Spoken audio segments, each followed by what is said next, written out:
Amigos! Que difícil fazer esse vídeo, hein? Mas vamos lá.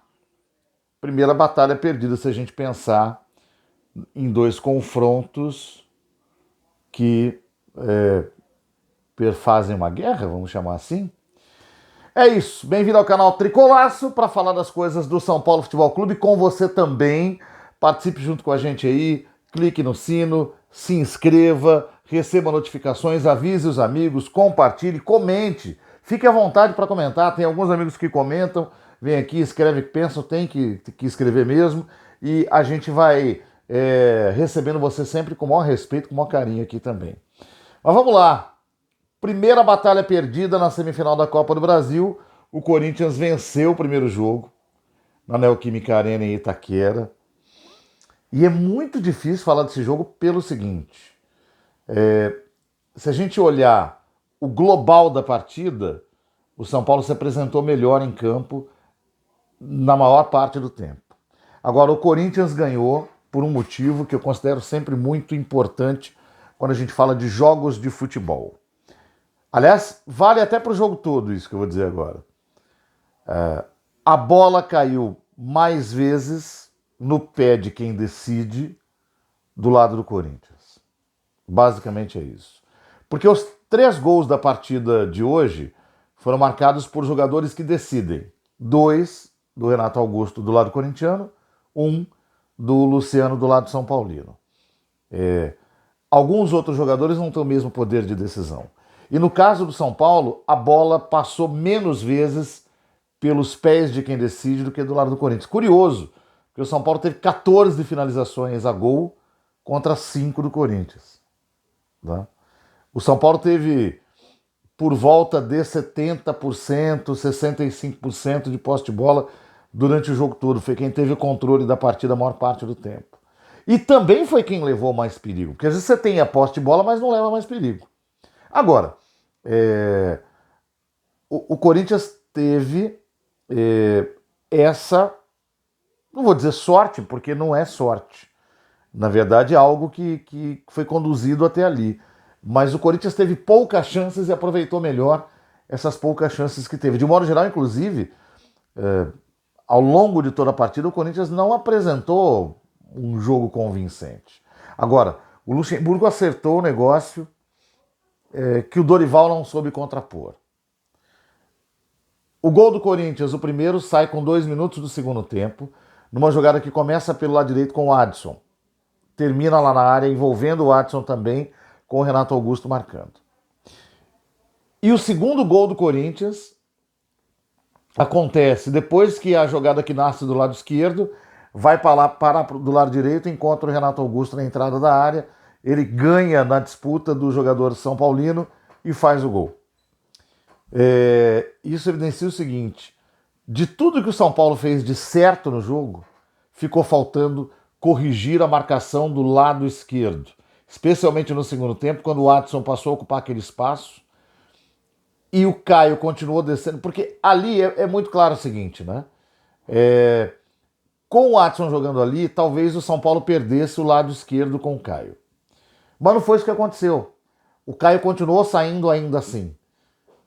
E foi um risco que o São Paulo correu, porque deixou um corredor aberto ali. E o Adson aproveitou bem, ele apareceu em várias situações de perigo por ali, sempre com muita velocidade. É um jogador que imprime isso muito bem, né? Que apresenta isso muito bem. E o Dorival dessa vez não soube contrapor essa entrada corintiana por aquele lado. Ela foi muito perigosa para o São Paulo.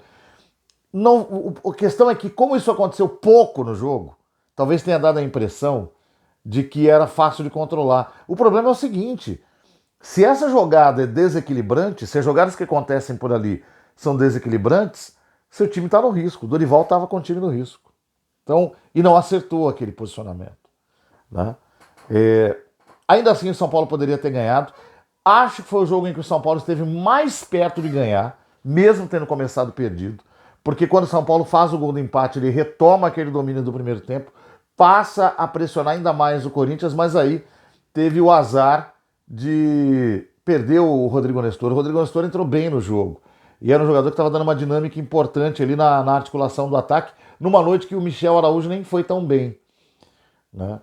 E ele teve que sair, entrou o David, enfim, o David é outro tipo de jogo, né? O David é um jogador de entrar na área trombando com o zagueiro para tentar chutar no gol, o que seria muito bom para o São Paulo, mas perde bastante da construção, que era alguma coisa que, com o Michel não tão bem, o Nestor podia dar e de certo modo estava dando para o São Paulo ali.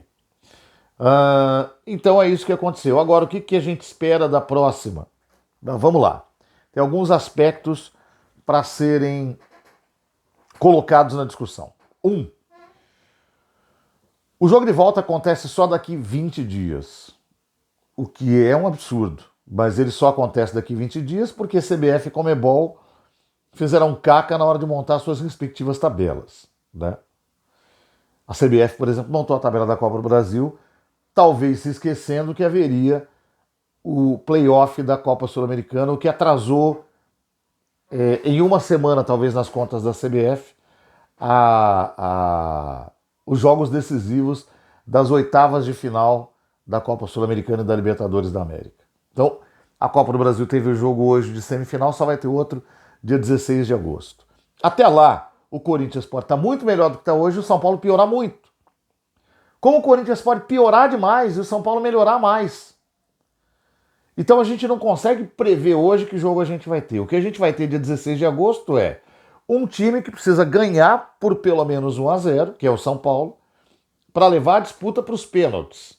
Não gosto dessa possibilidade, porque do lado corintiano tem um outro cara decisivo, que é o goleiro, que é o Cássio, que se tiver lá, eu afirmo aqui, o São Paulo provavelmente não passa.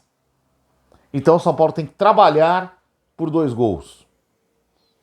Para trabalhar por 2 gols, vai ter que fazer um jogo de pressão, mais ou menos como fez contra o Santos na semana passada, como fez contra o Palmeiras no primeiro jogo da ida das quartas de final da Copa do Brasil, aquele jogo de encurralar o adversário. Só que precisa chutar, que é algo que não foi feito hoje no primeiro tempo, quando o time tinha uma série de oportunidades. Essa é a maneira mais eficaz de tentar vencer o jogo. E claro, fazer um trabalho de marcação. O São Paulo não tem feito maus trabalhos de marcação, por isso que a gente não critica tanto, né? Mas é só para reforçar, fazer um trabalho de marcação, um trabalho defensivo tão bom quanto, ou até melhor, se for o caso, do que em outras oportunidades. Enquanto isso, a agenda São Paulina não é fácil. Tem o Bahia em casa, no domingo, que é um jogo bem ganhável, e por ser ganhável é que ele é complicado, porque você acaba se obrigando a ganhar. Tem a ida da Copa Sul-Americana contra o São Lourenço, lá na Argentina. Aí tem o jogo contra o Atlético Mineiro no Morumbi, Campeonato Brasileiro, jogo importante, para não deixar escapar muito o lado de cima da tabela. E a gente não sabe que Atlético vem aí, né? Se é um Atlético pior do que já está, ou se é um Atlético renovado. Depois você tem a volta da Sul-Americana contra o São Lourenço no Morumbi. Não se sabe que resultado que o São Paulo vai trazer da Argentina. Dá para ganhar até, mas é uma agenda complicada, como eu falei. Depois tem o Flamengo no Maracanã e a volta contra o Corinthians no estádio do Morumbi. Então não são semanas fáceis até lá. Por isso que não perder hoje era importante. E por isso que perder foi muito ruim. E por isso que perder jogando bem foi ruim. Agora, é importante a gente também ver o seguinte, né?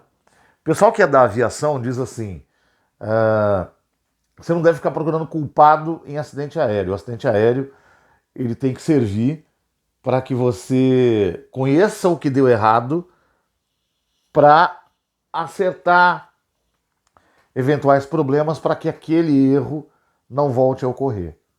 E assim a indústria da aviação foi evoluindo ao ponto da gente ter quase nenhum acidente aéreo de avião de passageiro nos últimos anos. Pouquíssimos, né? Porque você vai aprendendo com as falhas anteriores. Então hoje não adianta caçar bruxa. O que eu dei aqui foi um diagnóstico do que eu vi. Ao caçar bruxa, você pode apontar quem errou, mas você talvez não consiga corrigir o que deu errado. Agora, se você observar os erros para corrigi-los, você consegue, ao corrigir, ficar mais próximo de um resultado positivo. O São Paulo ainda é, até hoje, um time melhor do que o Corinthians no cenário do futebol brasileiro nos últimos 4 meses. No dia 16, pode ser que os dois estejam parecidos, pode ser que o São Paulo continue num estágio melhor que o corintiano, pode ser que o Corinthians esteja num estágio melhor que o do São Paulo. O que vai definir é o que o São Paulo absorveu dos erros que cometeu para tentar ganhar o jogo da volta. É isso, meus amigos. Nada está perdido. Aquele abraço para todo mundo. Até a próxima.